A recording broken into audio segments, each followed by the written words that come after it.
What do you think would happen if we all lost our sense of curiosity? I know it may be hard to imagine because curiosity is such a deep part of what makes us human. But this is exactly what's happening right now. Our curiosity is under attack. By whom and how, may you be wondering? That's what we're going to explore today together, as well as how you can reclaim it. I want to do a little exercise together. The idea is to put you back in a heightened state of curiosity. I need you all to close your eyes. Even you, over there. Great. Now that everybody has their eyes closed, I want you to think back on a moment of curiosity. It could be in the past week, in the past month, in the past year. Maybe it's a moment from your childhood. Just take the time to relive this moment of curiosity, both in your mind and in your body. How did that feel? Was it exciting? Was it fun? Maybe a bit confusing? Did you feel like you could control your curiosity, that you could direct it where you wanted to? Or was it more like being pulled in a direction, a bit like falling down a rabbit hole? Just hold on to that moment for a second. Good. Now you can all reopen your eyes. We don't often take the time to reconnect with our curiosity in this way. But the truth is, we were all born curious. Research shows that children ask more than 100 questions an hour. That's a lot. However, by the time they reach 5th grade, those episodes of curiosity, this is what researchers called whenever we manipulate an object, or when we ask questions, or when we look around us to try to understand our environment. These episodes of curiosities have gone down by 5 times already. I personally was a very curious child. I would ask a lot of questions, like, why is the sky blue? Where does the sun go at night? Some of these questions were met with a nice, neutral, pedagogical tone. Adults would tell me, for example, that the sky is not really blue. We just see it this way because that's the shortest wavelength, and it gets dispersed more when it goes through all of the tiny particles in the atmosphere. But other questions were met with an awkward silence, or sometimes answers like, you'll figure it out when you're grown up. Let's not talk about that right now. Or sometimes even, what kind of question is that? See, we have actually developed a pretty ambivalent relationship to curiosity. Be curious, but not too much. Ask questions, but not too many. Even at work, try to think about the type of questions that are considered okay to ask. If you ask pointed questions that are productive, that are efficient, this is good. But if you kept on asking open-ended philosophical questions, everybody would feel like you're wasting their time. So we have this very complicated relationship to curiosity, which is kind of strange when you know how much of a primal trait this is for humans. There's research showing that curiosity shares the exact same reward pathways in the brain as basic needs like water. So think about it for a second. The exact same pathways are activated whether we're seeking new information or whether we want water. When we talk about our thirst for knowledge, we really couldn't use a better phrase. And there's actually genetic evidence that suggests that curiosity, this deep thirst for knowledge, is essential for our survival. To explore this, researchers went all the way to Africa, and more specifically, to live with the Ariel tribes in northern Kenya. What they did is that they stayed with that tribe, and they conducted genetic testing, collected nutritional information, as well as health measures. And what they found was astounding. Men of the Ariel tribe who had 1 or 2 alleles of the DRD4-7R, that's a mouthful, gene, had a much higher BMI than the ones who didn't. So you basically had men with a genetic mutation that were better fed than their counterpart in the exact same tribe. What was also interesting is that not only their genes were different, but their behaviors were different. They were exploring more. They were always seeking new places to forage for food. And that was the reason why they were better fed and they had a higher BMI as a result. This genetic mutation is known as the wanderlust gene. It makes us more prone to explore. The reason why has to do with dopamine. You're probably all aware of what dopamine is at this stage, but this is the neurotransmitter that is associated with an anticipation for reward. It can be triggered by something as simple as a little piece of chocolate or a suggestive text from someone you love. And what researchers found is that people who have the wanderlust gene, who have this genetic mutation, have a lower sensitivity to dopamine in their brains. So as a result, they keep on seeking bigger, bolder, more adventurous experiences just to get that little rush of dopamine. So I'm obviously not going to be able to conduct genetic testing on you all today, but I'm going to share with you a few of the traits that people who have the wanderlust gene have. So the first one is that people who have the wanderlust gene tend to like to explore new places. So that could be traveling abroad or to a different city, or maybe you're the kind of person who likes to try a new restaurant every single time. You don't want to keep on going to the same one. So that's number one, exploring new places. The second one is that they like exploring new topics. They don't want to stay just in the realm of the knowledge that they're comfortable with. Anytime they hear someone talking about something new or people discussing a new idea, they perk up. They're excited about new knowledge. A good way for you to know if that applies to you is just to try to think about the type of content you consume, the type of books, podcasts, how diverse they are. If you tend to seek different genres, different topics, then this second one applies to you. And the third one is that they like to explore new relationships. They may have, of course, some stable friendships and relationships, but they're always excited to meet new people and to join new communities. They always want to expand their knowledge through other people, not only through books. So that's the third one. And just based on the kind of people who would attend this kind of talk, it's possible that a lot of you are checking some of these boxes. Which is a good thing because curiosity has many, many benefits. First, it's really good for brain health. Research has found that when we're curious and we keep on exploring the world and challenging ourselves, it means that our brain keeps on forming new neuronal connections, which can stave off cognitive decline as we age. Another one is creativity. This one is maybe a little bit more obvious, but when we explore new ideas and we make connections that are non-obvious, we're going to come up with more creative ideas. Then learning. We actually tend to learn faster and better when we're deeply curious about a topic. Just think about the topics you remember best from school.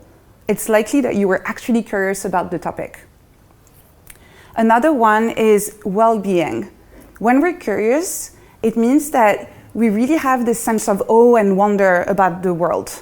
And so even when we feel a little bit down, we look around us and we're still curious about what's around us and what's next. Work performance is another one. There's a lot of research showing that curious employees are more likely to come up with better solutions to problems and more innovative approaches to their work. And one that's maybe a little bit less obvious is empathy. But when we're curious about other people, we tend to connect deeper. We want to really understand them instead of having just a superficial relationship. Curiosity is often presented as this big sea, all-encompassing concept. But that really fails to capture all of the complexities and the layers and the intricacies of what curiosity can be about. In reality, when researchers explore curiosity, they do so using a 2x2 matrix. Curiosity can be either epistemic, when it's aroused by a gap in knowledge, or perceptual, when it's aroused by novel stimuli. And it can be specific, when it's associated with a desire to find some very well-defined information, or it can be diverse, when it's associated with a desire to explore new experiences. A really good example of epistemic and specific curiosity is scientific research. It's aroused by a gap in knowledge, and scientists try to answer a very specific research question. A puzzle is a great example of specific and perceptual curiosity. You're also trying to solve a very specific problem, but here, this is because of a novel stimuli.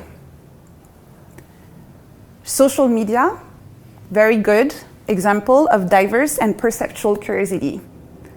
You use social media because you have this desire to explore diverse experiences, and you can't stop scrolling because it keeps on giving you those novel stimuli. And what's happening here right now, today, all together, is an example of epistemic and diverse curiosity. You are here and you decided to get a ticket to join this talk because you felt a gap in knowledge. You wanted to expand your knowledge, but you're not here to solve a very specific problem or research question. Rather, you're here to broaden your horizons. So, as you can see, curiosity, and in all its forms, is at the root of many deeply human experiences, from scientific research to solving a puzzle, scrolling on social media, and attending a talk like this one. And this is why it is so important that we protect it. Unfortunately, it's currently under attack. We have gone from early humans who use their curiosity to find new places to forage and find food, to modern humans who are directing their curiosity most of the time to a tiny screen. And this is all due to a lot of different changes in our environment that our brains were not really prepared for. The first one is distractions. Just think about your digital devices. Constant communication, constant notifications, way too much information. Because of that, our attention is scattered. And when your attention is scattered, so is your curiosity. It makes it very hard when you keep your curiosity at a superficial level like this to engage in really meaningful exploration.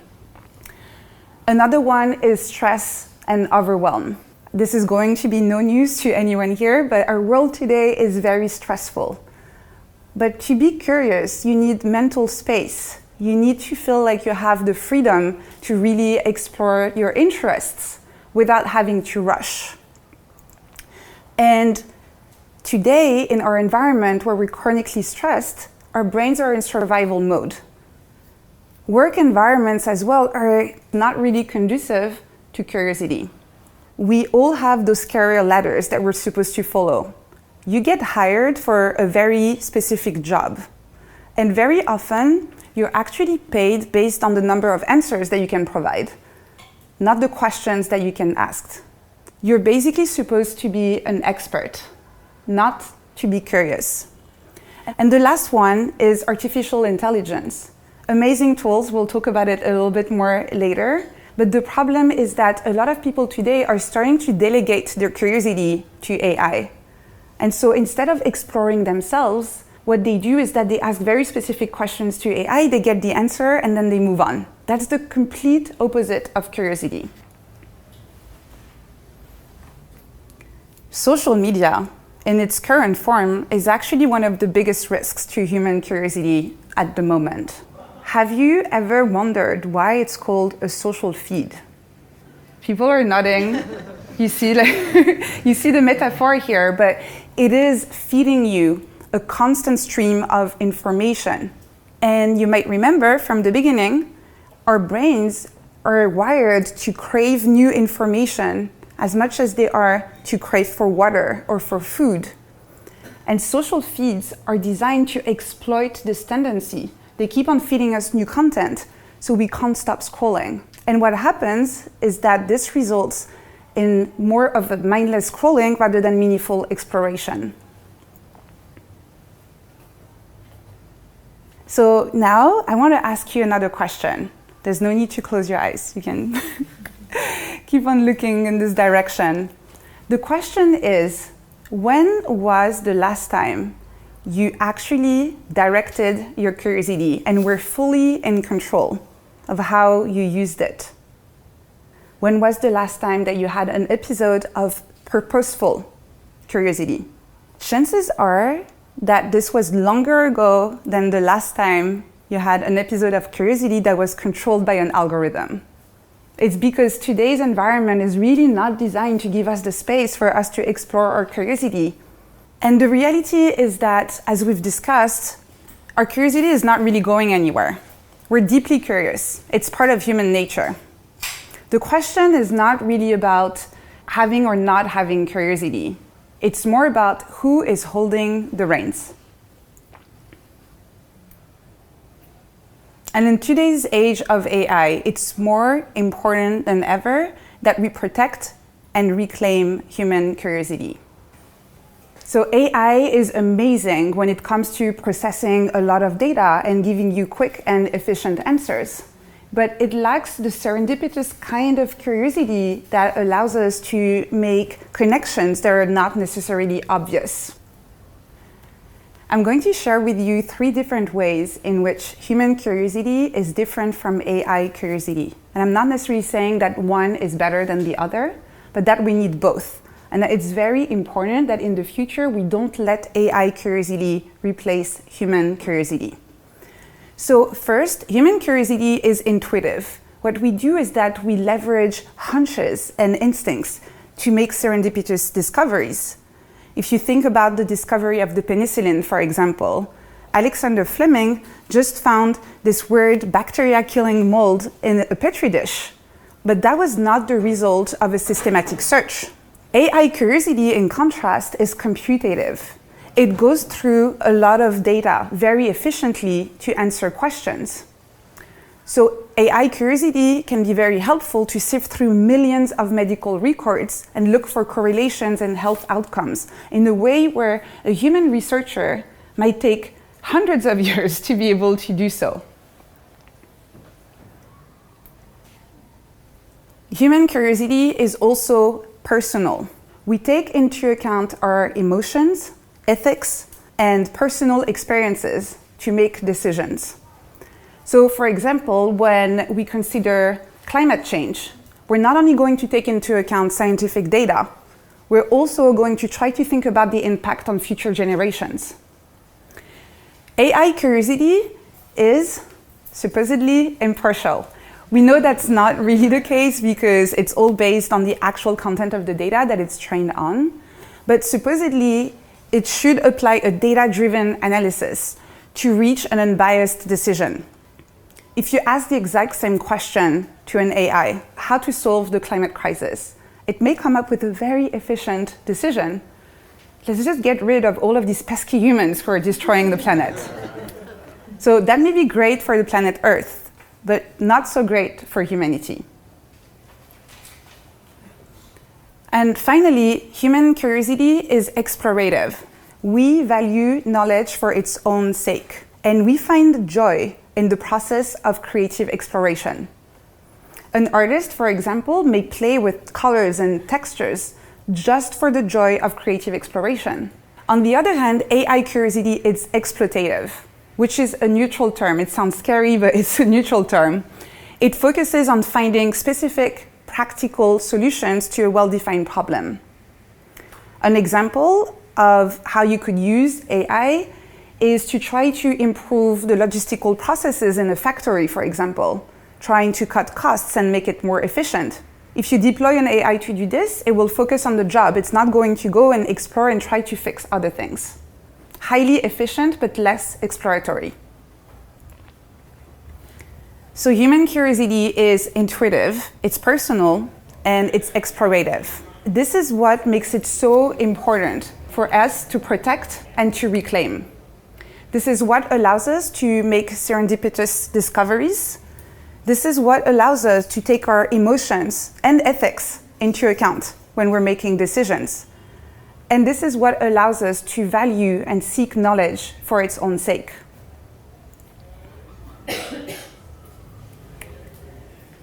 So we've established that human curiosity is very important, but it's really an act of courage to reclaim it in today's world. Our world is extremely fast-paced, with many distractions. And so to decide to slow down, to go deep, to explore questions that don't necessarily have a practical application right now requires to be quite brave. It is an act of rebellion against the status quo. It is an act of freedom against mindless consumption. But it is also an act of hope for a brighter future. Now I'm going to share with you 5 simple ways that you can rekindle your curiosity. And these are things that you can start applying when you go back to the office tomorrow, but not only, you can also use them in your daily life. The very first one is to invest in tools for nonlinear thinking. These are the kind of tools that challenge the way you think and that are making you engage with different perspectives. It can be as easy as playing with mind mapping on paper or with a software to connect ideas in a way that doesn't seem obvious to you right now. It can be playing with AI, but in a generative and co-creative way, rather than just asking it a question and taking that answer for granted. Or it can also be by exploring topics in a way that is more mind expanding, rather than sticking to a fixed curriculum like we're told in school. A great little trick that I like doing, for example, is that anytime I buy a book on Amazon, I look at the related books at the bottom, and I get 2 books at the same time. This way, I get to explore more topics, and a lot of them are not obvious. They're actually based on the curiosity of other people, and you can follow that trail and expand your curiosity as well. Then you need to shield time for your curiosity. That means scheduling dedicated time to be curious during your week. As we've seen, if you just wait for it to happen, you can go for a very long time without having the mental space and the time to explore questions that you're interested in. I highly, highly recommend actually blocking it in your calendar. You can call it curiosity time, whatever you want, but this is 1 hour for you every week to explore your curiosity. It could be reading about a topic that you're curious about, or just walking around the neighborhood and actively observing the world around you and asking questions in your mind about why are things the way they are. Whatever you do, whenever you have this moment, this time of curiosity for yourself, protect it at all costs from distractions. Tell everyone that you are not to be reached at that time because you're focusing on your own curiosity. The third one is to learn in public. Again, we're very often hired to be the experts in the room, and so there is an incentive to learn as much as possible in private, with the garage door closed, and to only share what we found once we feel confident about the answers. But you're actually going to learn much faster and much better if you share your learning in progress with other people instead of waiting until you are the expert, because you'll never really be the expert about anything. So you may as well embrace it and learn with other people. Again, this doesn't have to be complicated. There are different ways to do it. In my case, I write a weekly newsletter, which is my way of sharing everything I learn every week. You could start a blog. I have a friend who started a podcast just so they can reach out to scientists and have a 1-hour conversation with them. Because turns out when you tell someone, can I pick your brain? They're very busy. But if you say, can you come on my podcast? Then all of a sudden they have time. Or if you don't want to share that publicly, you can also just share a little presentation every month with your team. And maybe if you're in a leadership position, invite everybody to do the same.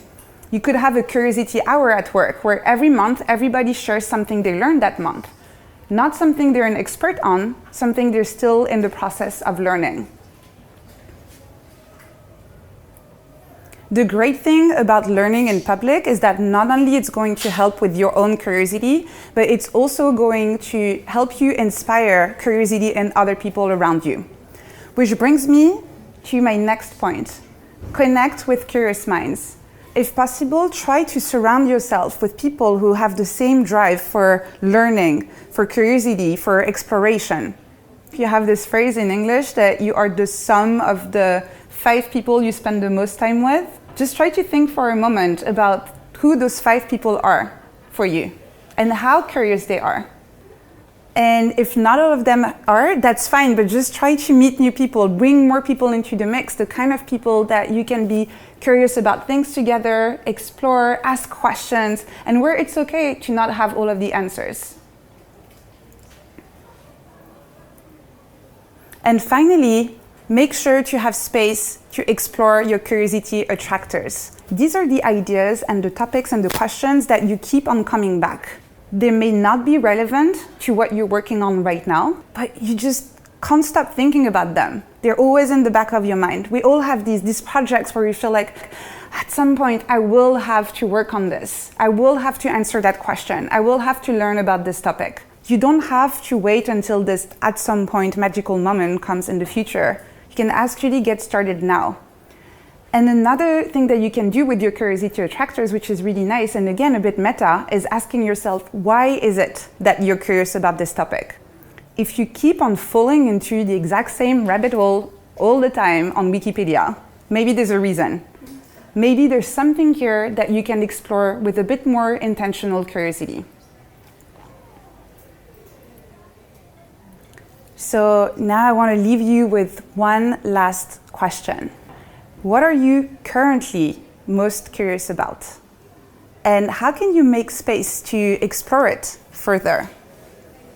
The world is full of questions that are waiting to be answered, and your curiosity is the key to unlocking them. The time to be curious is now. Thank you.